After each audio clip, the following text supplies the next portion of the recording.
Kim Vergez here on behalf of Tec de Monterrey, the Institute of Technology in Monterrey, Mexico. And our topic today is the American postdoc experience, what you need to know. We have with us to answer some of your questions, Sam Castañeda from UC Berkeley with the Visiting Scholars and Postdoc Affairs Program. How are you today, Sam? Very good. Thank you, Kim. So let me just give a brief history of my involvement with postdocs. 3 decades ago, the Vice Chancellor for Research came up to me and asked me, "Hey, Sam, do you want to help me with postdocs?" And I said, "Sure. What is a postdoc?" He said, "Well, that's a person who has a PhD and that for 3 to 5 more years they need to get advanced training and mentoring." And my reaction was, "Are you kidding me? After all that education, you need even more training." So I found out many things about postdocs at the time. They weren't staff, they weren't faculty, they weren't students. They were on nobody's radar in terms of benefits, terms and conditions. And so together, the Vice Chancellor for Research throughout the UC system sponsored many advantages and programs to help postdocs throughout the system. And do we have a formal definition of a postdoc?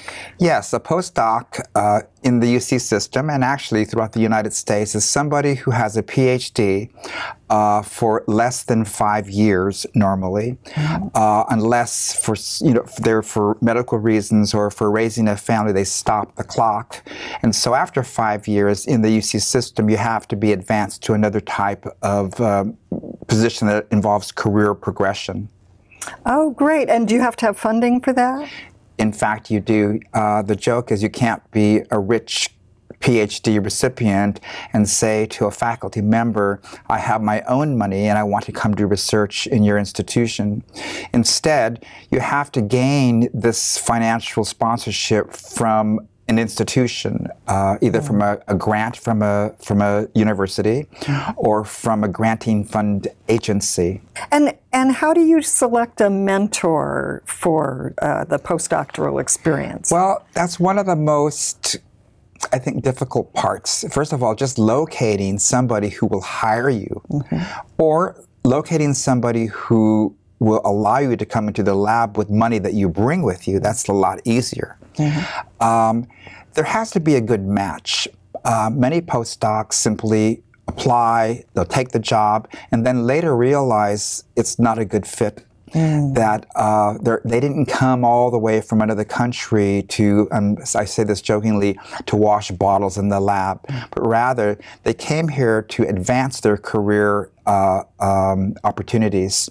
So that's the hard part. And in fact, recently, say the last 3, 4, 5 years, that's recent for me, there's what they call the IDP, Individual Development Plan, where the postdoc fills out one part. Why you want to come into somebody's lab, what you want to learn, what are the advanced techniques that you need to advance your career. And then the PI, the principal investigator, the faculty, fills out another part, what they want to get done in the lab and the kind of research experience they expect. So that has to match. For the most part it does, but there are some instances where it really doesn't.